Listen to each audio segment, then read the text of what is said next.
Welcome to today's video, where we will dive into a common problem encountered by our users. So, let's talk about the problem at hand. Now, let's move on to the solution. Remember when we used the structure function to add a class attribute to Hello World? That's right, by doing this, we were able to trace the print.default function on entry and print our message properly.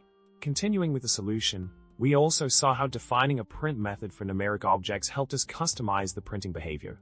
By setting a class for a numeric object, we were able to print a custom message when the object was auto-printed. And finally, to wrap it all up, we delve into the inner workings of R's auto-printing mechanism.